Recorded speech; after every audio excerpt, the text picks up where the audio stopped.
2-3 दिनों से बिहार की राजनीति में एक अलग चर्चा शुरू हो गई है और इस चर्चा में कहा यह जा रहा है कि नीतीश कुमार ने फिर से फॉल कर दिया है और जिसको लेकर के राष्ट्रीय जनता दल और महागठबंधन के साथी काफ़ी नाराज हैं। पहली बात तो ये कि नीतीश कुमार ने बिना महागठबंधन के साथियों के राय लिए हुए 2025 के लिए तेजस्वी यादव को महागठबंधन का नेता घोषित कर दिया। वहीं दूसरी तरफ इस बात से इत्तेफाक नहीं रखते हैं राष्ट्रीय जनता दल के लोग भी। राष्ट्रीय जनता दल के लोगों को भी लगता है कि नीतीश कुमार ने उनके साथ छल किया है, जो बात हुई थी उस बात से पलट रहे हैं। अब ऐसी स्थिति में सुधाकर सिंह काफ़ी चर्चा में है। सुधाकर सिंह को लेकर के ये भी बात कही जा रही थी कि पिता पुत्र दोनों यानी सुधाकर सिंह और जगदानंद सिंह ये दोनों मिल करके कहीं ना कहीं नीतीश कुमार को उस स्टेज में लाना चाहते हैं जहां वो स्वेच्छा से ही बाहर का रास्ता पकड़ लें। हालांकि नीतीश कुमार अभी बाहर का रास्ता पकड़ने के लिए तैयार नहीं है। बार बार नीतीश कुमार इशारा कर रहे हैं कि भारतीय जनता पार्टी ने अगर सुशील मोदी को रास्ते से या बीच से नहीं हटाया होता तो ये स्थिति आज नहीं आई होती। इसका सीधा सा मतलब होता है कि कहीं ना कहीं नीतीश कुमार को अभी भी इस बात का शुभा है कि भारतीय जनता पार्टी उन्हें अपने खेमे में ले लेगी। लेकिन उससे भी बड़ी बात हो रही है कि भारतीय जनता पार्टी का बिहार चैप्टर जो है वो क्लोज हो चुका है। बिहार के सभी नेताओं ने सुशील मोदी को उससे बाहर निकाल दिया है। भले ही सुशील मोदी बयान दे रहे हो या केंद्र के तरफ से उनको बयान देने के लिए छूट दी गई हो, लेकिन असली बात यह है कि नीतीश कुमार को अब एनडीए में वापसी की कोई गुंजाइश नहीं रह गई है, क्योंकि एनडीए अपनी तरफ से बड़ी तैयारी कर रहा है और नीतीश कुमार भी इस बात को जानते हैं कि अब उनके पास मुख्यमंत्री बने रहने का एकमात्र रास्ता है और वह है तेजस्वी यादव। ऐसी स्थिति में सुधाकर सिंह की बातों को लेकर के कहा जा रहा था कि लालू प्रसाद और तेजस्वी यादव के इशारे पर ही सब कुछ हो रहा है। सुधाकर सिंह नीतीश कुमार की बखिया उधेड़ रहे हैं। इसको लेकर के एक दिन तो पूरी तरह से सब कुछ शांत रहा, लेकिन दूसरे दिन जब दिल्ली से लौट करके आए उपेंद्र कुशवाहा ने डीएनए की बात करके नीतीश कुमार पर किए गए सुधाकर सिंह के हमले का पूरी तरह से जब प्रतिकार किया, जब उस पर आपत्ति जाहिर की, तो धीरे धीरे करके सभी लाइन पर आने लगे। और हमने ये बात तब भी कहा था कि सुधाकर सिंह का जवाब देने के लिए क्या जदयू में कोई भी ऐसा नेता नहीं है।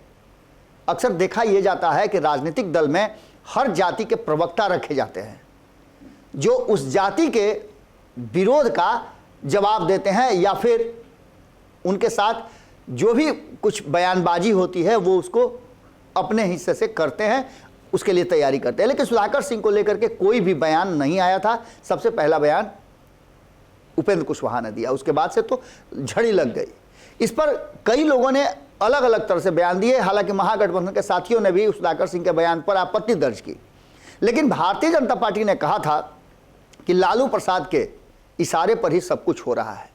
अब इस बात का एक बड़ा खुलासा हो गया है और लालू की स्ट्रेटजी क्या थी सुधाकर सिंह को लेकर के, सुधाकर सिंह ने ये सारी बातें खुद ओपन कर दी हैं। उन्होंने बड़ा खुलासा करते हुए कहा कि आखिर लालू प्रसाद चाहते क्या थे। सुधाकर सिंह ने कहा कि जब नीतीश कुमार के 17 साल के शासन पर खुद सुधाकर सिंह ने आपत्ति जाहिर की थी और उसे सुधारने की बात कही थी तो नीतीश कुमार नाराज हो गए थे। उनकी नाराजगी को लेकर के सुधाकर सिंह ने कई तरह की बातें तब भी कही थी और ये बात, ये झमेला जो है, आपसी टकराव जो है, वो अदालत में गया था लालू प्रसाद के। लालू प्रसाद ने सुधाकर सिंह को बुला करके और उनसे कहा था कि अपने शब्द जो हैं वो वापस ले लो, लेकिन मंत्रिमंडल से इस्तीफा देने की जरूरत नहीं है। सुधाकर सिंह ने तब भी कहा था कि जब 15 साल के शासन को नीतीश कुमार आज भी जंगल राज कह सकते हैं जबकि हमारे साथ हैं, तो फिर मैं अगर नीतीश कुमार के 17 साल के शासन को कोट कर रहा हूं तो इसमें गलत क्या है। जो हो रहा है वही मैं बता रहा हूं, अगर नहीं है तो नीतीश कुमार उसको सर्वदलीय कमेटी से जांच करवा लें। सुधाकर सिंह अपनी बात पर अड़े रहे, जबकि लालू प्रसाद चाहते थे कि सुधाकर सिंह मंत्रिमंडल का हिस्सा रहें और नीतीश कुमार के साथ सामंजस्य बिठा करके चले। लेकिन अब जबकि ये बात कही जा रही है कि लालू प्रसाद के इशारे पर सुधाकर सिंह ये सब कुछ कर रहे हैं, तो सुधाकर सिंह ने एक बड़ा खुलासा किया है। उन्होंने कहा है कि त्यागपत्र देने की बात नहीं कहा था लालू प्रसाद ने। लालू प्रसाद ने सिर्फ जो मैंने प्रयोग किए थे शब्द या जो मैं लगातार विरोध कर रहा था उसको ठंडे बस्ते में डालने की बात की थी, लेकिन यह संभव मेरे लिए नहीं था, इसलिए कि मैं इस भ्रष्टाचार के साथ काम करने में अपने आप को उचित महसूस नहीं कर रहा था या कंफर्टेबल नहीं था। इसका सीधा मतलब है कि लगातार जो सुधाकर सिंह नीतीश कुमार पर हमला कर रहे हैं, इसका अंत नहीं होना है। अब देखना दिलचस्प होगा कि इस बड़े खुलासे के बाद क्या कुछ निकल करके बिहार की राजनीति में आता है। लेकिन इतना तो मान के चलिए कि जहां एक तरफ नीतीश कुमार के 17 साल के शासन को सुधाकर सिंह ने उधेड़ करके रख दिया है, वहीं दूसरी तरफ अब वो रुकने वाले नहीं हैं, जैसा कि उन्होंने कहा भी है।